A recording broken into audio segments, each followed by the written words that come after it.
of the world.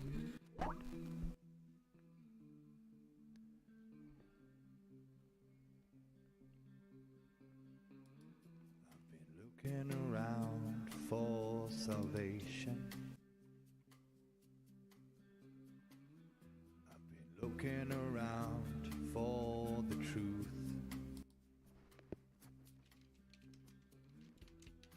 All around me I see frustration, and I looked all over till I found you.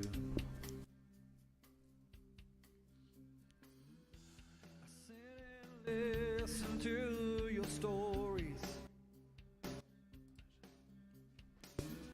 and you're telling me, please don't worry. So lot in this world you should know, and love in life is where you should go. If you're looking for somewhere to go, if you're looking for someone to know, if you're looking for someone to guide you, then love in life will guide you.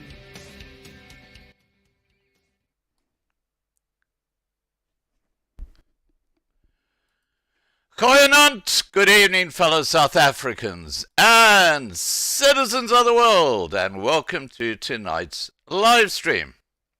Now, before we get into tonight's live stream, don't forget, tomorrow night, Thursday night, the 27th of July at 8 p.m, I will be having a live stream with Jeff Kurbanali, which is part 2 of the epic exposure of the theft and corruption taking place in South Africa, which involves billionaires and the ANC cabinet and members of parliament. I will also be releasing Ramaphosa's CR17 bank statements, which show how the money was used to buy his position as president with ANC delegates. Until now, the CR17 bank account has been kept from the public record. Now, the other news is that it looks like the live stream block on the main YouTube channel has been lifted. If so, the live stream will be run there. That's the account that I had blocked a couple of weeks ago, just for live streams, by the way. In any case, the link from the Loving Life TV homepage will take you to the live stream regardless of which channel it is on YouTube. Remember to register on lovinglifetv.com to be kept informed. And now I'm going to get my guest on, which is Petro Swart, and we're going to be talking about, once again, how absolutely shocking the public hospitals in particular, are in South Africa, and while they're called places to go and die. Here we go. I'm going to get Petro on.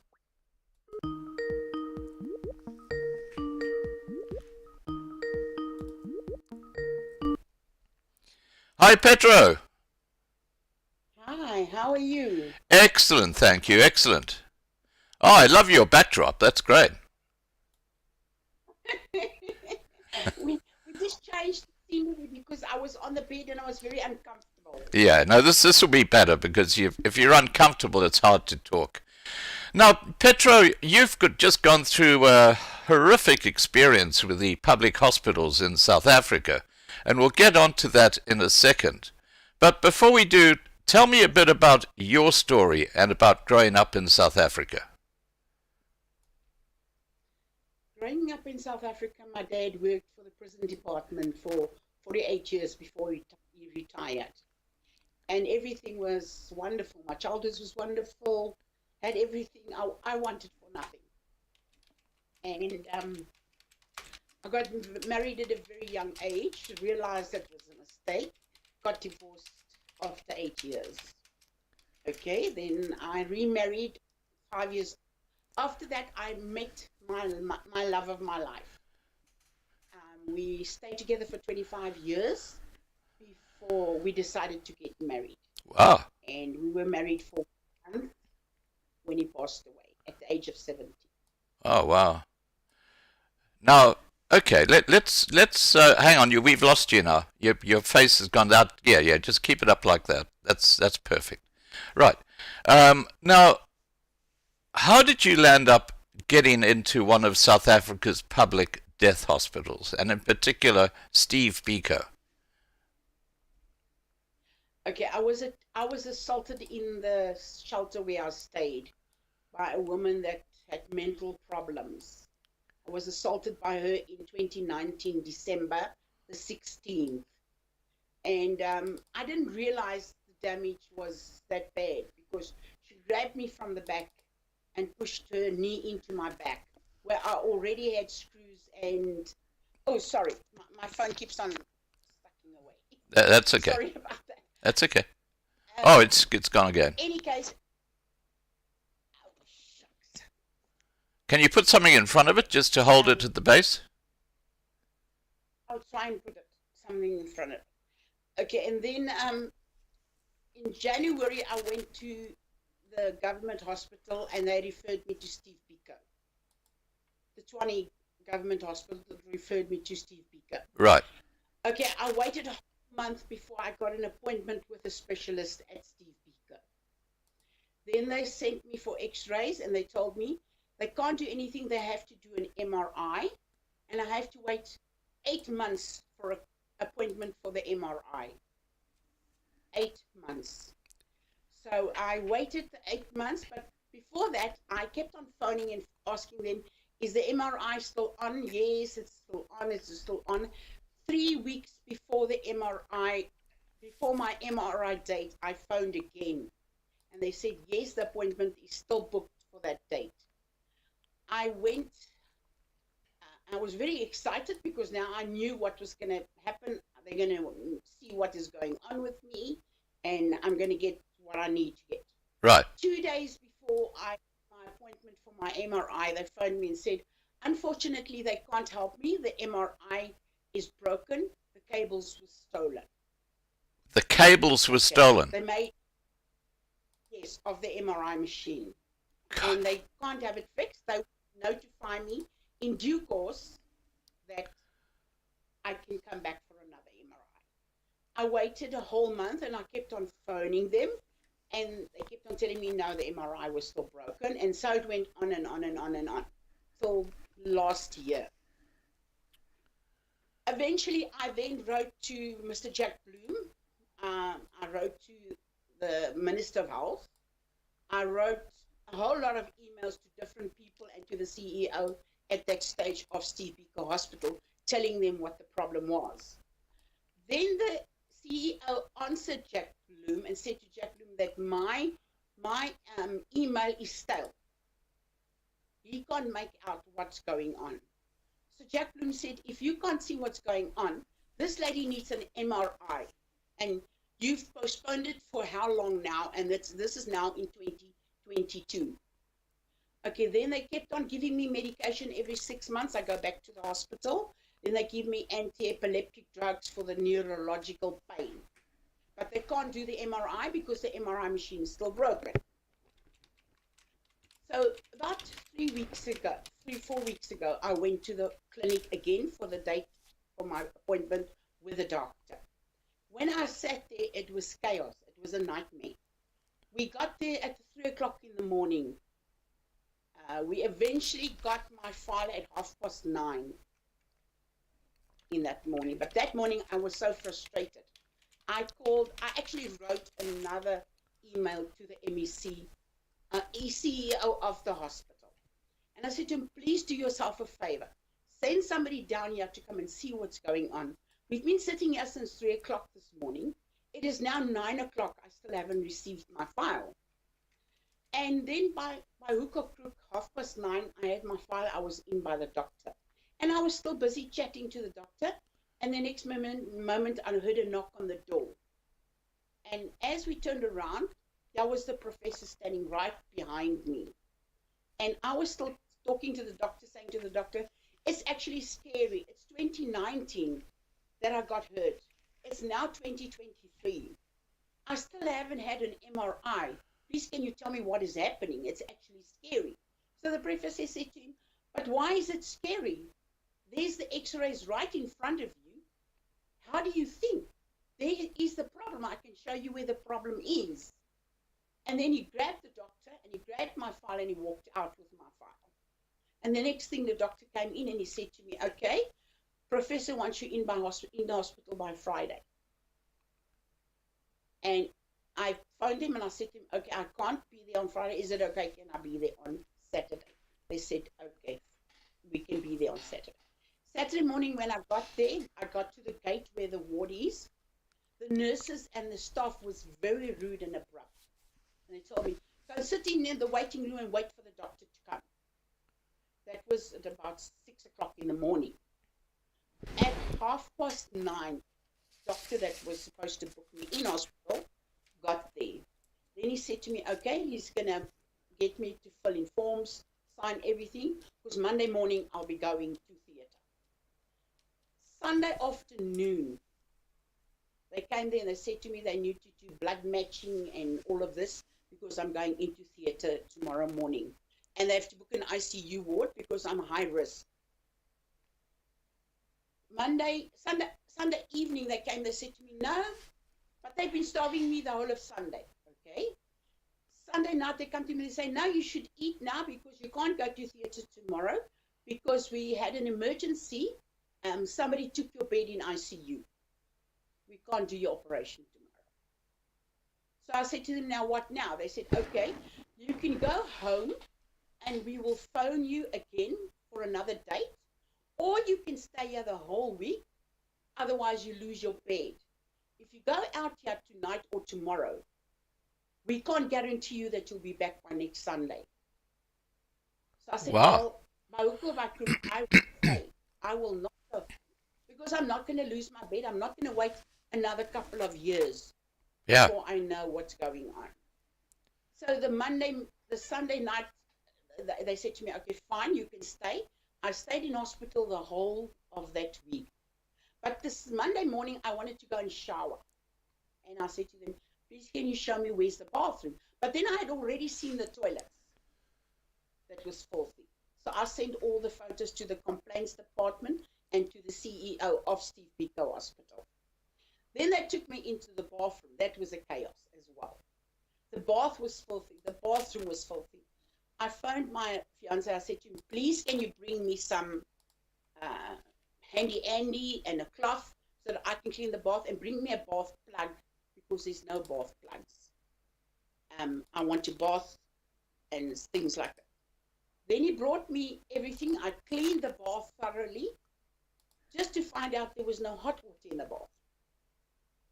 So I couldn't bath once again. So that evening I asked the sister, please can you tell me where can I bath because there's no hot water in the bathroom and I can't bath. And she said to me, well, there is no hot water in this bathroom in this side at all. We'll bring you a little bucket and then you can wash in the bucket. So there's no hot water in the bath? Nothing in the bathroom or the toilet basin, nothing. Wow, okay. Nothing. So she brought me a little basin, small little basin, just, you can't even rinse your face cloth out in there. I washed just everything that was possible, and I thought, you know what, this is not on. I sent another email to the CEO of the hospital. I said to him, please come and have a look. There's no toilet paper in the bathroom, in the toilets. The bathrooms are filthy. The toilets are dirty. I said, and on top of it all, I've got no bedding. I've got no blankets. I've got no pillow. Oh, the sister turns around and says to me, let your husband bring you some bedding and blankets and pillows from home. So luckily I phoned my husband and he brought my fiance and he brought me sheets, pillows and a blanket.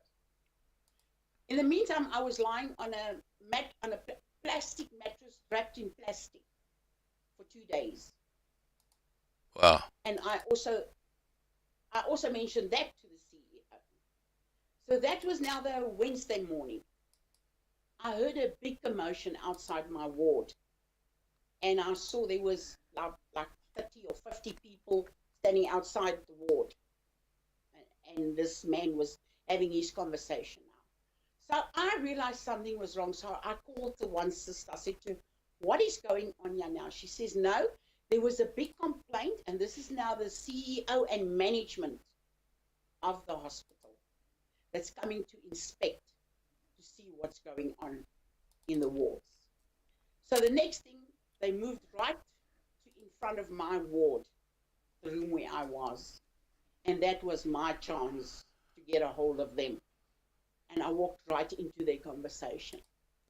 And I said to them, "Okay, this is what's wrong, this is what's wrong, this is what's wrong, and this is what's wrong." And then I had the gown that they gave me to go to theatre was 2 sizes smaller than me, and it had big in it. And I held it up like this in there, and I said, "I must go to theatre with this." I said, "Isn't this sickening?" And then he came forward, the CEO, and he said, "Mrs. Swart," and then I was in tears already. Yeah. And he said to me, "Mrs. Swart, I'm sorry about everything, but we are planning to fix everything within 15 days. I promise you that." And he had a big hoo-ha there, and he went on for himself. And the very next morning, they brought in big machines trying to clean the floors. But that didn't help because everything still stayed the same. The machines couldn't clean the floors. There was still no hot water. There was still no toilet paper in the toilets. And I kept on sending emails on emails on emails. And then eventually I sent another email to Jack Bloom, and I said to him, "You know what? You are the MEC of health. But I must tell you, this hospital is disgusting." I said, "I've never come across anything like this in my whole life." Then he said to me, "Okay, he'll get back to me." And then they came running in with paperwork and things. I must lodge a complaint and all of this. I said, "I'm not lodging anything because I've already lodged all my complaints." So that's where the thing started. And I went to the theatre on the Monday morning at 8:30. They pushed me to theatre. When I got to theatre, the air conditioner wasn't working. So I had to wait for them to get the air conditioner working. But in the meantime, I was lying naked without any clothes. Oh, wow. The gown they gave me wasn't fitting. It had big holes. And I was shaking. Hang on, it had holes in it. And the gown had holes in it. Holes, big holes, like big holes like this. Oh, in jeez. the gown. And I said to the woman, she said to me, "But why are you naked?" I said, "Well, they haven't got any gowns to fit me, and this is what they gave me to put on." And she went out of the theatre. She came back with a plastic bag, and she had one of these throwaway little thingies, numbers, like a nightie with a pants and a hat. Yeah. And she said to me, "Please put this on." And I put it on, and then they started prepping me for the operation. Well, they took an hour and a half to get drips on me. Oh my God. What did Okay? they do to your arm? Yeah, that's what they did to my arm. They struggled to get holes, and they couldn't get holes. Then eventually they put a drip in my neck. Yeah, into my neck, yeah. And I said to them, "Well, why are you doing that?" They said, "No, because they're backing to get veins, because I've got deep veins. And that is the best way to get the medication to my heart in case something happens under sedation." Wow. And the next thing, I couldn't remember anything. Then I woke up in the ICU ward, and I just saw 2 ladies around my bed. And I said to the one lady, "Please, can I have some water?" And she said to me, "No, you can't have any water. You're not allowed to have any water." I said, "Listen, yeah, don't you shout at me. I know what I can have, and I know what I can't have.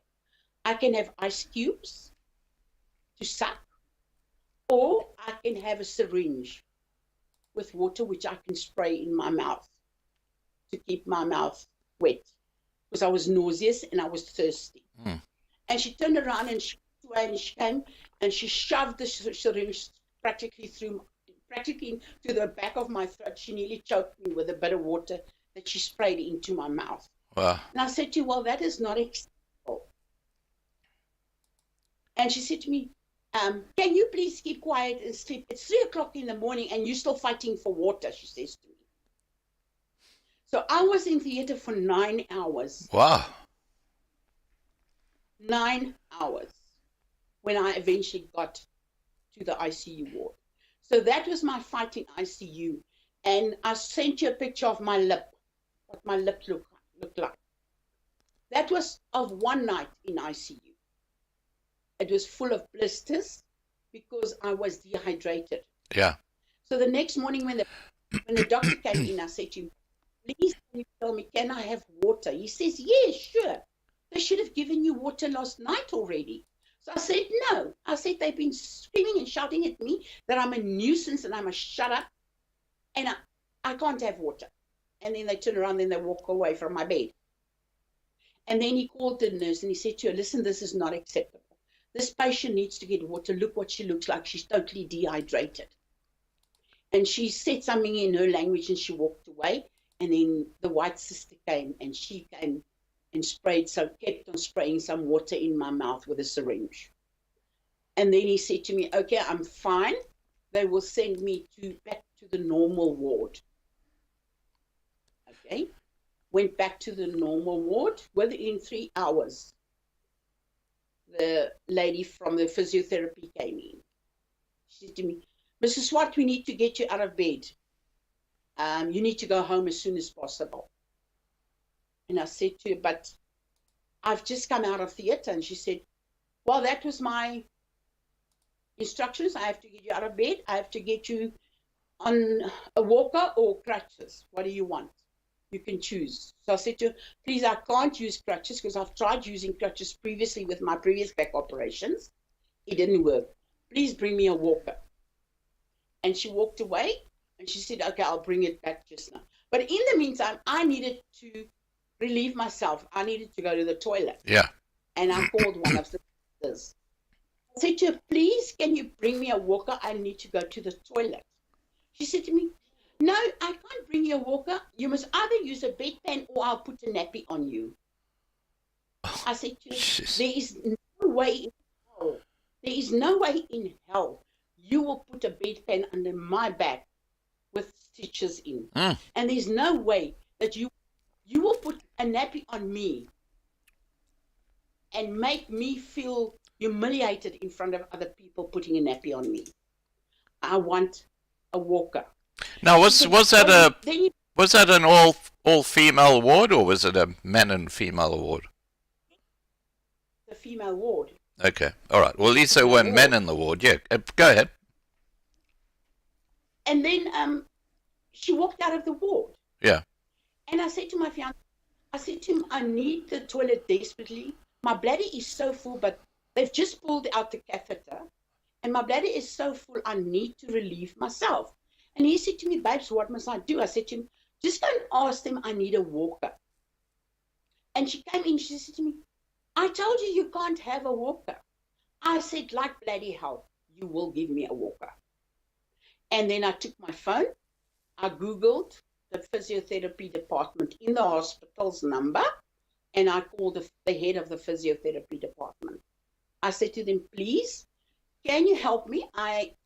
The physiotherapist was supposed to leave me a walker, but she said she'll get back to me, and I need to go to the ladies. I said I need to relieve myself, and there is no walker in the wards.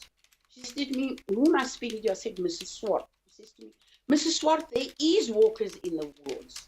I said to her, well, there is no walkers in the ward because I have asked 2 sisters now, and they both told me I must use a bedpan. She said to me, just give me a few minutes. And the next thing, the physiotherapist came running down and she brought me the walker. And she helped me to go to the ladies to relieve myself. And then she came and she brought me back. And she said to me, I'm leaving the walker here. I'm leaving it for you. They are not allowed to touch this walker. So by then they were now just totally upset with me.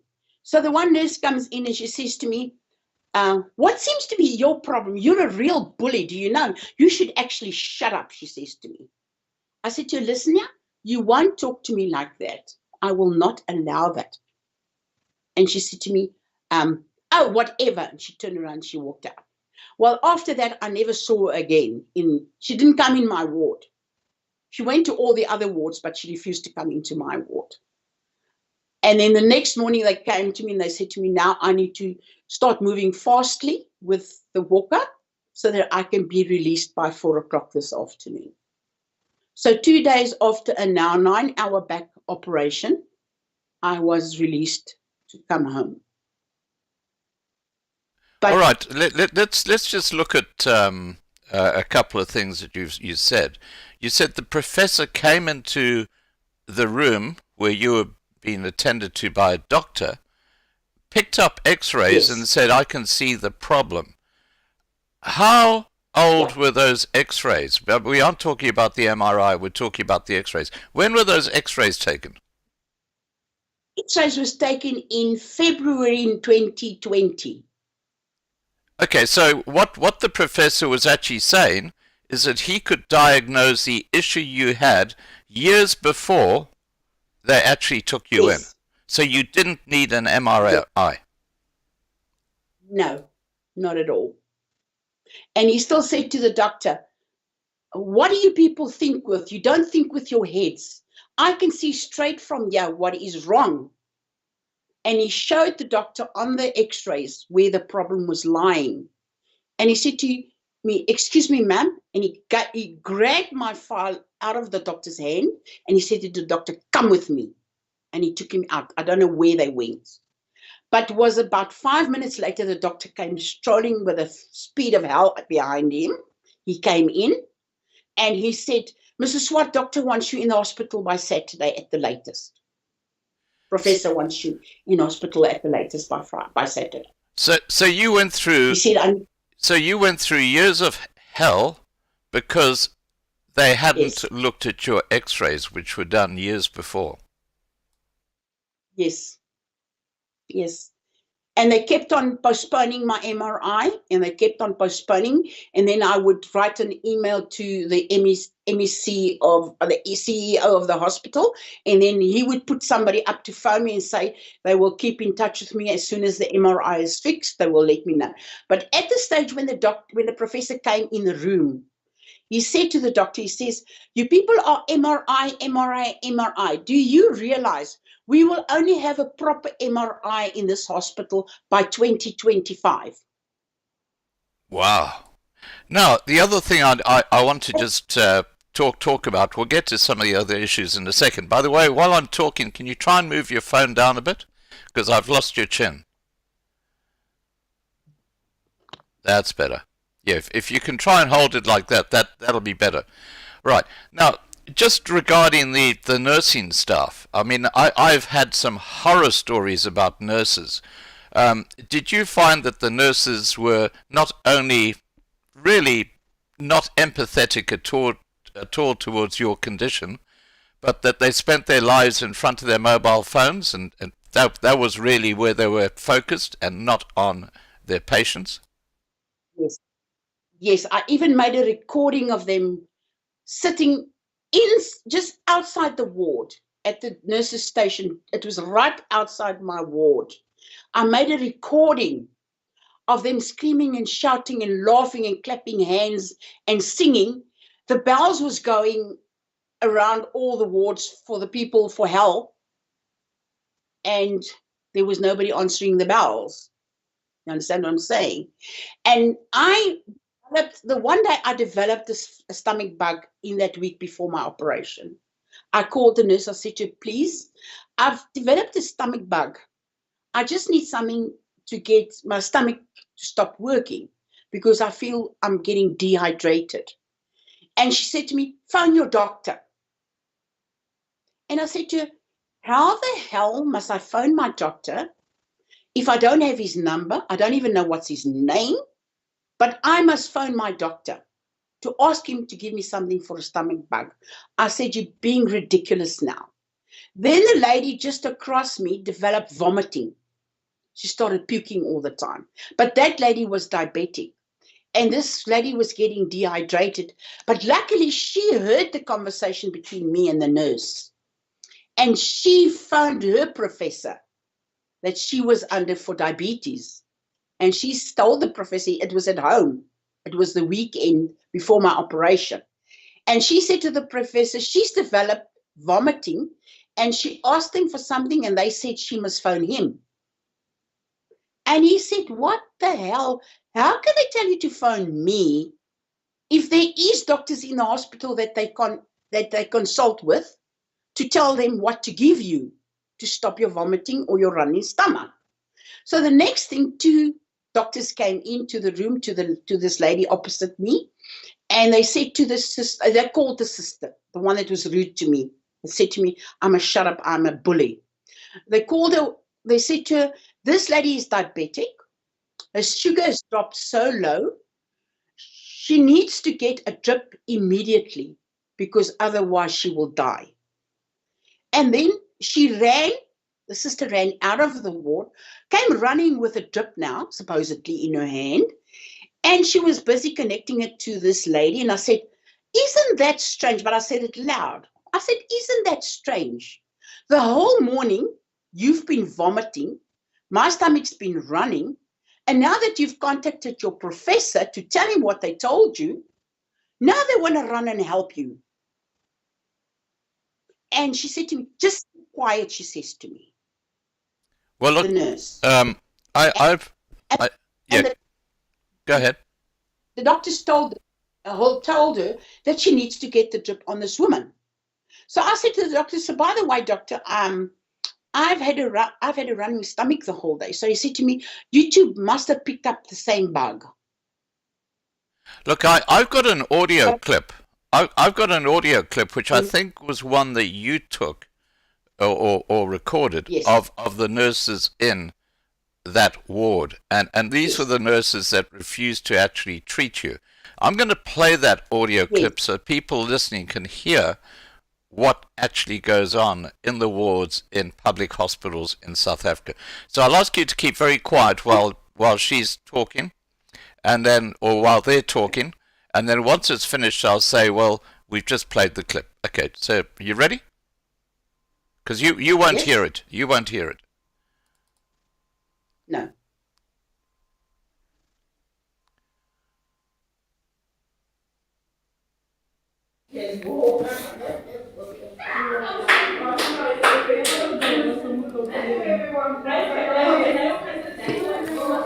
Standing by the door.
Okay, now I've just played that clip, and as Mark says in the side chat, it sounds like a party. Now this is a ward where people are sick. They want to be able to sleep. All they want is professional nursing attention, which they don't get. But when the nurses do come by, they just make a horrible noise, as you've just witnessed. And also, they don't deserve their salaries because I told the one in her face, I said to you, know what is your problem? I said, your problem is you just come to earn a salary to put food on your table. You don't deserve your job because you're not professional at all. And her words to me was, you're a bloody bully. Just keep quiet. Yeah, there's certainly no Florence Nightingales there, are there? Definitely not.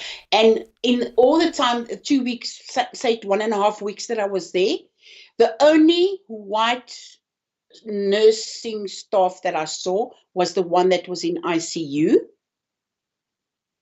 that the doctor took on in the morning to tell her to give me water immediately. Was the only one white woman in that whole time that I was there for more than a week and a half. Now just when we The talk rest about was, this is the Steve Biko Hospital we're talking about. it's the biggest academic hospital in Pretoria, in South Africa, actually. Yeah, yeah, and it used to be a beautifully run hospital pre-1994, just for the Yes. record. All right, now what we haven't talked about. Yeah, please go ahead. That was the old HF Verwoerd Hospital. Now, what we haven't spoken about at this stage is food, because I understand that the food at these hospitals is shocking. We had Janae on about a week ago talking about her experience, and their breakfast consisted of 2 dry slices of bread. And you actually Yes. had people who were too sick to have the bread, where other people in the ward, because they were so hungry, would actually go and grab their bread and eat their bread as well. Yeah, what was your Yes. experience? The one morning I got 2 Weet-Bix with a little bottle of milk, small canister of milk. I think it's about 150 mils of milk. And the rest of the time I also got dry bread, nothing to put on it. One or two Weet-Bix. The afternoon, the food was disgusting. I sent pictures of the food. It was dished up in a small bread plate. You know, a normal bread plate that you put bread in. It was dished up in small plates like that. And it was ice cold, and you couldn't eat it. For 5 days of the week and a half that I was there, I never ate their food. 3 days, my fiance made food at home, and he brought me food. And the other days I couldn't eat. The minute I got the smell of food, I wanted to be sick.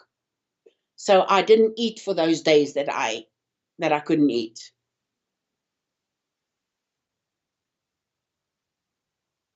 It was a dry piece of putu with a little bit of gravy and green beans, but the piece of meat is as big as a tablespoon. That is a piece of meat that you would get in a plate. It's this big. That's just dry spaghetti with cheese on and one splash of beetroot. That was our lunch.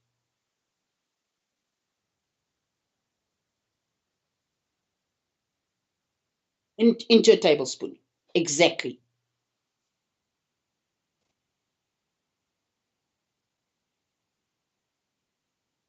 Yeah, just to keep you alive. Actually, you're not even alive. Some of them didn't even want to eat, and then they would ask some of the other people's family to come and bring them food. Like Janae's family used to bring for the other black lady who had no family that visited her. She used to bring food for her, extra food for her to eat.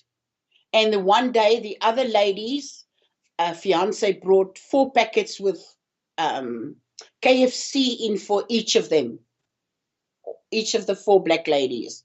But we, Jeanette's granny and me, we were excluded from that.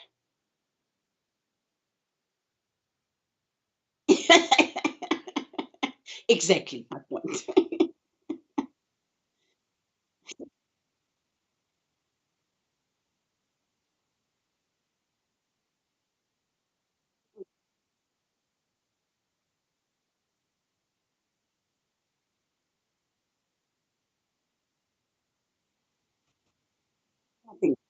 Nothing. I brought winter sheets from my house.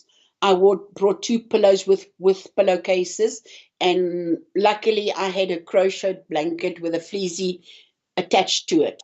That my fiance brought from home, and he put that on my bed. He covered my bed for me with that, and I slept on that until I went to theatre. The first time I had bedding on my bed was when I landed in ICU. When I woke up, there was a clean sheet on my bed and a blanket with another sheet on my bed. That was the first time I had bedding from the hospital on my bed in a week and a half.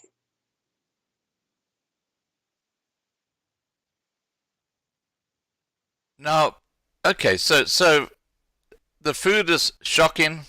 They don't provide you with bedding. When you went to the operating theatre, they didn't give you something to wear, so you were naked, basically sitting there waiting to be operated on.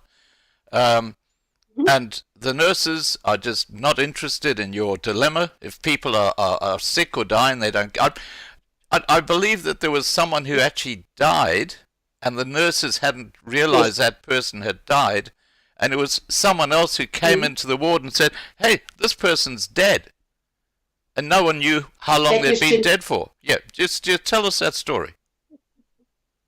Yes, that was Janae's family.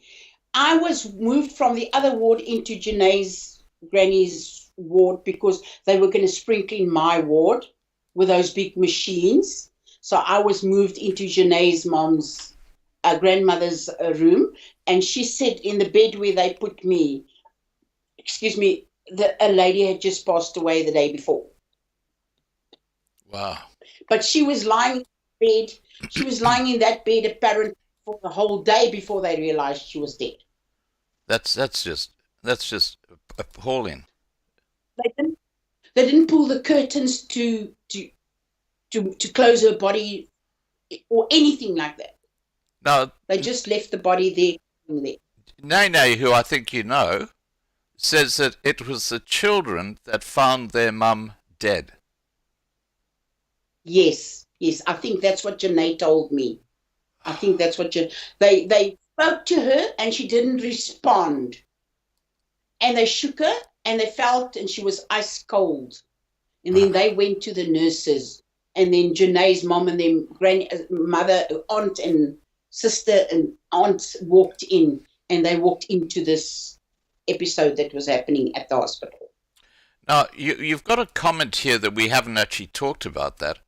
And you say bribery is rife. So if you pay off a doctor, you get to I guess, be seen earlier than if you don't pay a bribe. Yes, that happened. That happened to me. It happened right in front of me. I was standing in the queue to see at the OPD to see the doctor. Okay, so when you get there at 5 o'clock in the morning at the clinic, you get a number. Then you go and sit in the queue, and then they call you according to the numbers. But when we stood in the queue, there was two Indian ladies right in front of me, and we were laughing and chatting, and we said, winter's coming on now, we can feel the weather's change and all of this. And this woman walked to the counter and she put her card down and she slipped the brown envelope underneath the card and she dropped it below the counter. And I looked at this episode and I said to my husband, look at this. And I said nothing. And she said to the lady, just wait there, I'll be with you now. Then she took my card. She gave me, I was number 20 and my fiance was 21 because both of us had to see the doctor. So we went with our number and we went inside to go and sit down. So the next thing, this Indian lady comes in with her mother. She's number 7 and number 9. But she stood right in front of me. So she should have been number 19 and 20. Yeah. So I thought, no, this is now very strange. And I went to the sister in charge and I said to her, listen, yeah. I said, I just want to bring something under your attention. And I told her the whole story, and the doctor heard the commotion, and she came out and she says to me, what's wrong, ma'am? Can I help you? So I explained to her what happened. And she said, please, don't carry on about the issue. come with me in, and they took me into a small little room. And I explained to them what happened. And by the time we came out of this small little room, this Indian lady and her mother was already seen by the doctors and already gone to the chemist for their medication. But they stood right in front of me. And we still had to have our vitals done. We still had to see the doctor. We still had to wait in the queue for the doctor. And we still had to go to the chemist. So by 9:30, this Indian lady was finished seeing the doctor, got her medication. We walked out that afternoon at 4:45. Wow. So, do you know how much money was passed for her to get that attention? I don't know, I'm not sure. But then when I mentioned it to the sister, she said to me, ma'am, we've had this problem before and we have reprimanded this lady. And this is her second warning now. This is not acceptable, and I'm very sorry about that. And when I got to sit to do my vitals, my blood pressure was sky high. And Yeah. she said to me, ma'am, did you drink your tablets? I said, yes, I did drink my tablets this morning. I said, but all this commotion happening in front of me just increased my blood pressure again. And she said to me, please, don't do anything about it. And when I walked out of the clinic, I walked straight to the MEC, the CEO of that specific clinic's hospital clinic. I went to him and I said to him, I would like to lodge a complaint. Because if you lodge a complaint in the clinic itself, it just goes into file 13. Yeah. In You other don't words, hear they don't anything. do anything. Yeah. Now, I went and knocked on the CEO's door and I said to him, sir, I want to speak to you, please. And I want to bring something under your attention. And I told him what happened. I said to him, I've been sitting here for how long to see a doctor? I waited a month for this appointment. But yeah, this lady comes in, she gives a bribe and she sees the doctor immediately at 9 o'clock, she's gone home. And he took my papers and he said to me, this is not acceptable. And he called the one nurse that works in his reception office. He said to her, please get this woman to a doctor as soon as possible and tell this doctor that I'm waiting for everything that I've asked on this file. So he wrote on the file what he wanted.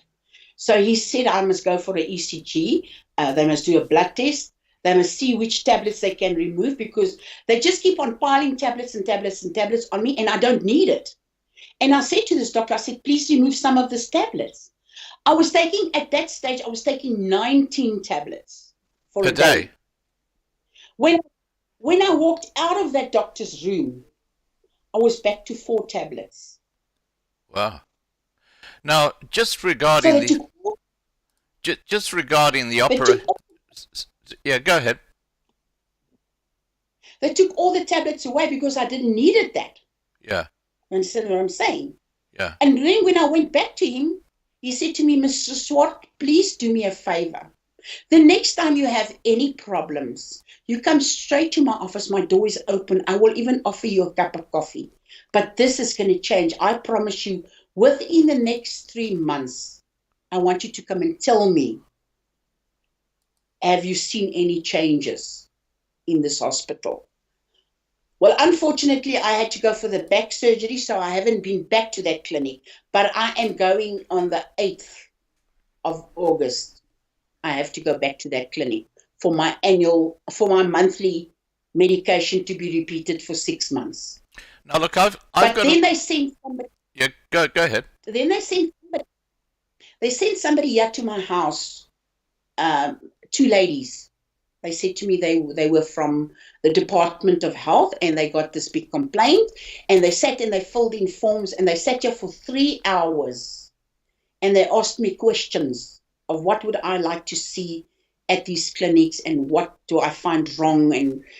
And when they walked out there, they said to me, thank you very much for bringing this under their attention because they weren't aware of these things happening at this specific clinic. For instance, my fiance has got high blood pressure.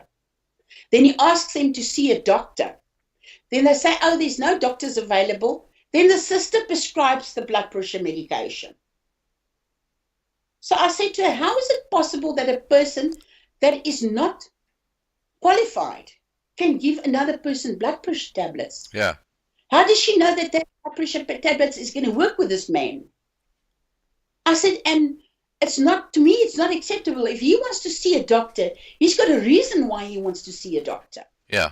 And every time he went there, they said there is no doctors available. Then I said to the CEO that specific day when I was there buying, I said, please can you see to it immediately that my fiance gets transferred from that clinic to this specific clinic that I am in. Well, you know, because he hasn't seen a doctor for 2 years that he's been getting medication. you know that the third greatest cause of death in the world, this is not just South Africa, I'm sure in South Africa it's higher, but cancer is 1, heart attacks are 2, 3 is incorrectly prescribed medicine. That's number 3 death killer of people. That's a huge issue. Now, let's just get back to your operation. Okay, so you have this operation. I've got a photo of you with your stitches. I'm going to put that on the screen now. Is it how was the operation done professionally? Tell us about the stitches. No. And okay, well, I'm just going to load that photo. Okay, I had 4 back operations before that. It was done by a neurosurgeon. It was done with microsurgery. Okay, the last one that was done, I had 74 clips. Wow. And 64 stitches. 64 stitches. Wow.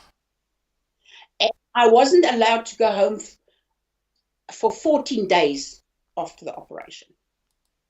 And I had physio every single day, 3 times a day at that stage because I had medical aid and it was privately done. I was working for Nedbank for 25 years, so I had medical aid. And if you compare that, you couldn't even see my stitches and my clips where the marks was after my operations at all. You couldn't see it. But if you look at that one that I've just sent you, this was definitely not professionally done because the leg that had the problem is now 100%. But the opposite leg, I cannot move. I cannot lift up my foot. It drags like somebody that had a stroke. And it hurts in my knee and it hurts right into my joint of my hip.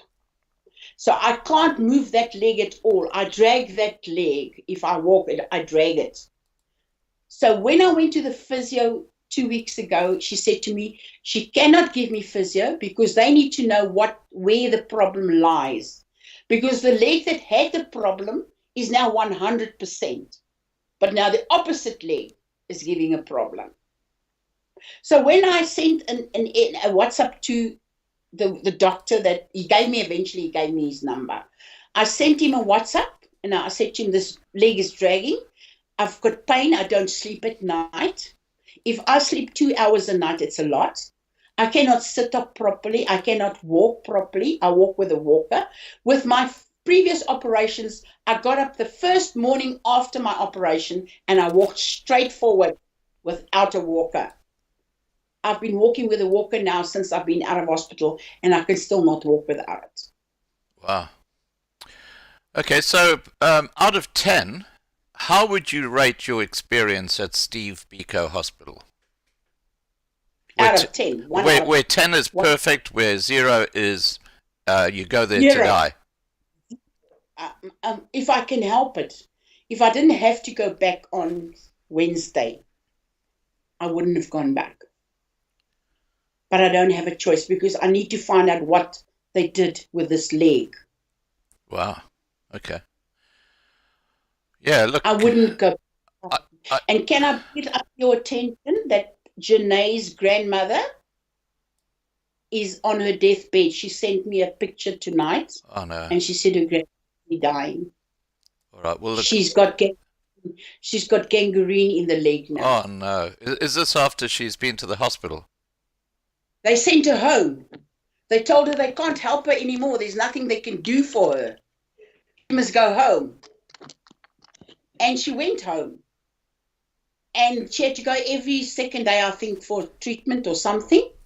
And now they said there's nothing they can do. She's busy dying. She sent me a photo tonight and she was in tears. And she said to me, she said to me, Granny is at deathbed. She's just busy dying. And I said to you, you know what? I was in tears this afternoon. I was in such bad tears. I'm getting emotional now. I was in such bad state with pain that I actually sat on the bed and I prayed and I said, God, take me away because I cannot take this pain. I cannot take this pain anymore. Yeah. I was beside myself. Nothing helps. You know what they give you for pain at the government hospitals? What? Panado. Panado. But that's a headache pill. Panados. That's what they give you. They say if you have bad pain, take 2-3 times a day. God. That's just shocking. Look, I don't know what to say. I can just say that the hospital system in South Africa, and now they want to bring out an NHI. It's going to be a joke. It's going to be a joke. They're going to do corruption worse. Isn't it interesting, Petro, that the politicians, when they get sick or they've got a major ailment, they fly to Russia. David Mabusa flew to Russia because he had something wrong, and Zuma flew to Russia. Yeah, because they don't even go to the hospitals that they're supposed to be managing. No. Our hospital that's here for government, they don't even attend those hospitals. Yeah. They fly all the time. They fly overseas for treatment overseas. They don't even use that hospital. And I bet you the taxpayer is paying for those costs too. Yes, definitely. And I bet you Zuma took all 12 of his wives with him. So they're having a nice holiday. They're having a nice holiday in Russia. Oh my gosh, you gotta, yeah. I mean, if you don't laugh, you cry. I mean, it's really that bad. I'm in such an emotional state at the moment that I get a government pension which is practically nothing. Yeah, SASA. And I can't afford to go to a psychologist or psychiatrist or something like that. And thank God I went onto Facebook and I discovered this lady that does private trauma counseling. Mm. And I filled in a form, and the next thing the lady phoned me and she said to me, I believe you are going through trauma and things like that. How can I help you? And this woman has been wonderful, absolutely wonderful. She phones me every week and I have a 2-hour session free of charge. Wow, that's good. And she's in South Africa. Oh, she's in South Africa. That's fantastic. Oh, look, there are some wonderful heroes in South Africa who do wonderful things. And I think of that Indian fellow from Gift of the Givers. Yes. What an amazing job he does. And then you've got these corrupt ANC politicians. In fact, tomorrow night, we're going to blow them right out of the water. We've got evidence, and we're going to be providing evidence of how corrupt this ANC leadership is. And it's quite extraordinary. And tomorrow night, I'm actually going to be publishing and make available, which has been hidden until now, Ramaphosa's CR17 bank statement, where you can see who money was paid to buy him the presidency. Yes. And those statements are going to be made available on a PDF tomorrow to people during this live stream that I have with Jeff. And look, South Africa is a basket case because the people running the country, all they're there for is to just enrich themselves. They don't care about anybody else at all. I'm telling you, it's a nightmare. I dread it the night before I go to the clinic just for my blood pressure tablets.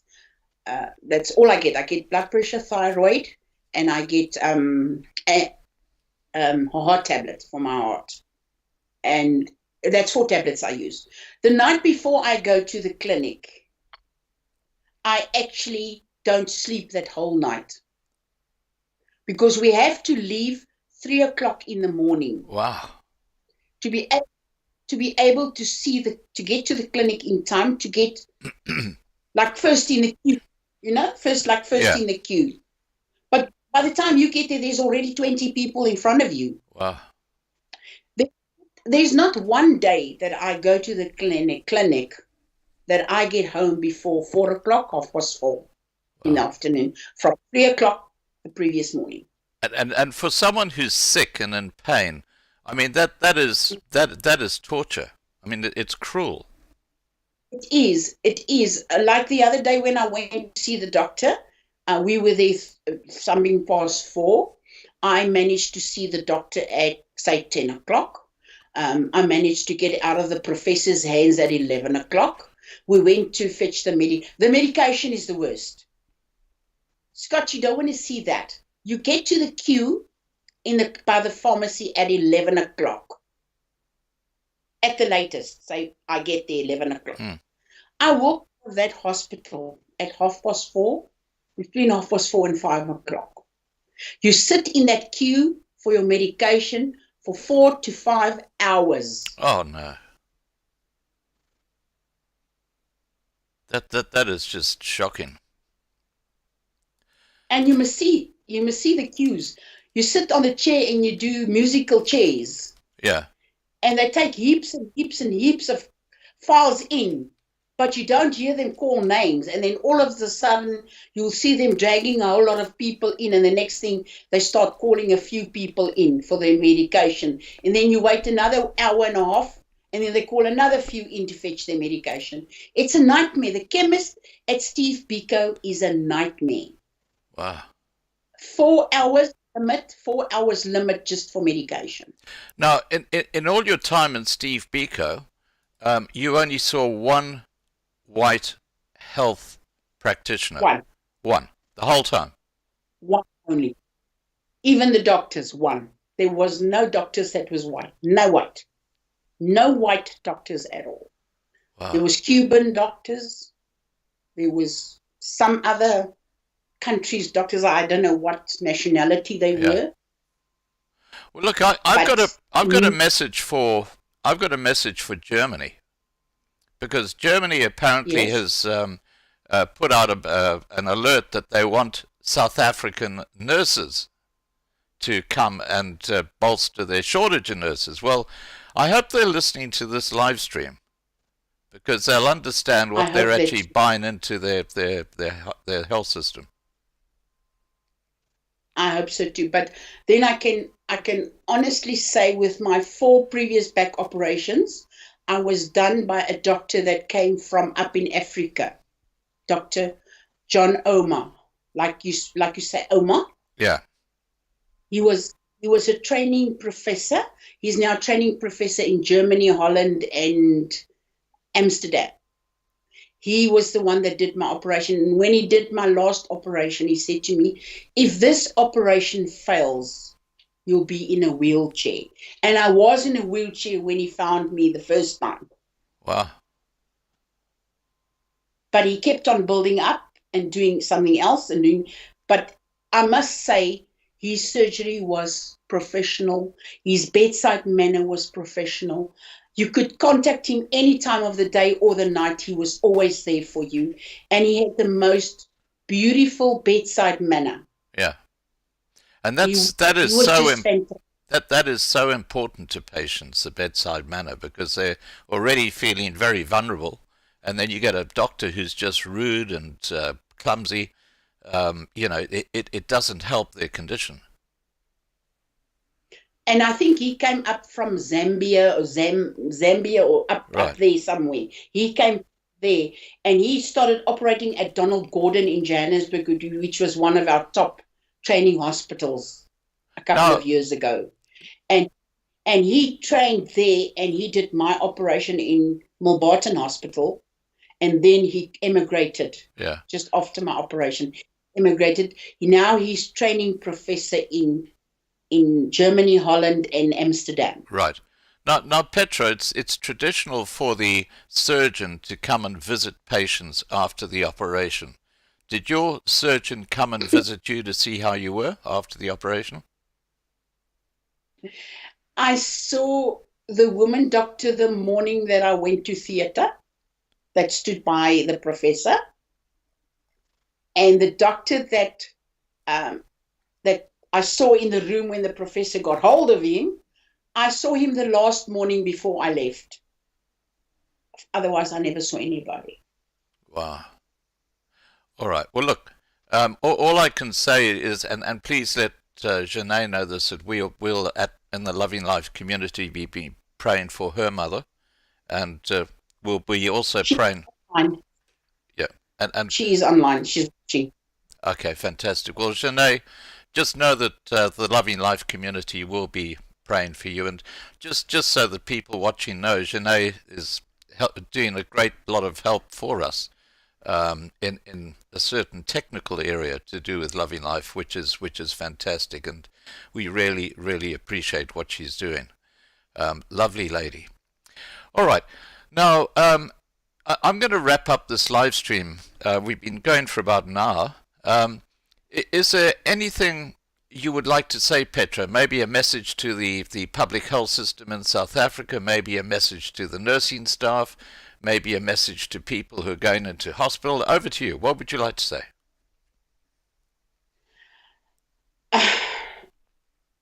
I actually haven't got words. I can just say to Steve Biko, CEO of the hospital, please jack up your service because it stinks.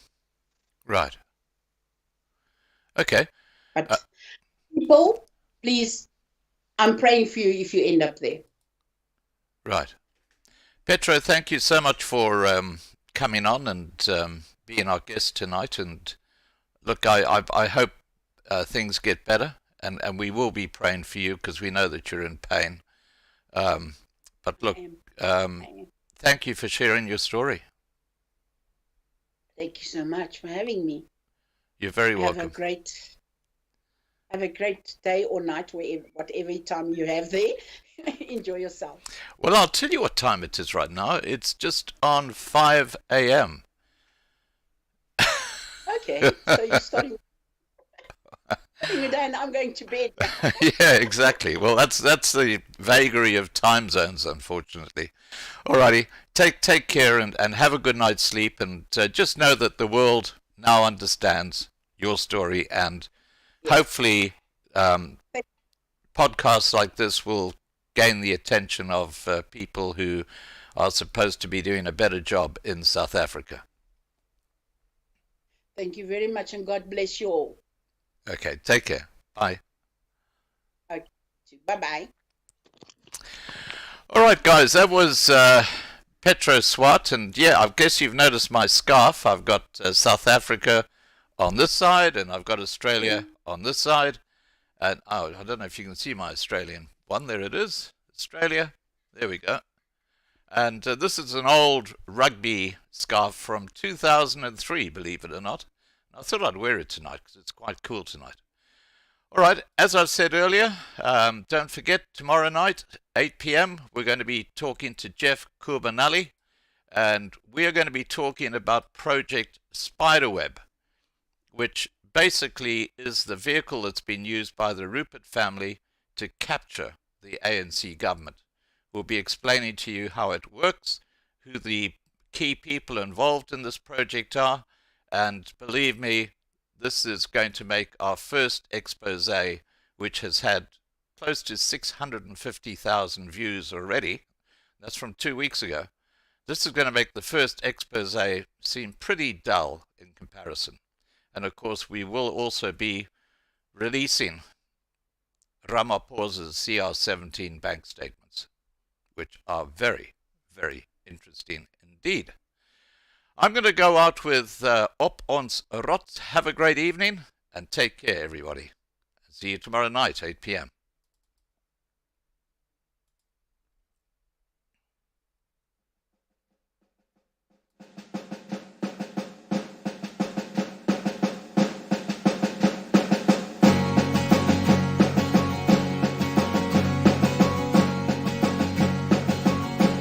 Ons loop hand aan hand op goue warm sand, so baie wat ek wil hê, so baie dit brand. Ek staan op my rots, met golwe wat bots. Ons het geen vrees, want hy is in beheer. Ons sien al die planne van goddeloze manne. Ons weet hulle gaan nie wen nie, dis geskryf soos 'n duif. Ons sal wen, aanhou glo, want hy is in beheer. Die winde waai sterk, dis kragte wat werk. Die gevoel in my hart, dis vrees wat wil brand. Ons is boere met trots, met my hand teen my bors. Ons ken geen vrees, want hy is in beheer. Ons sien al die planne van goddeloze manne. Ons weet hulle gaan nie wen nie, dis geskryf soos 'n duif. Ons sal wen, aanhou glo, want hy is in beheer. Ons sien wat gebeur, die leuen sal ons nie steur. Kom staan nog 'n keer, ek is stil, want ek weet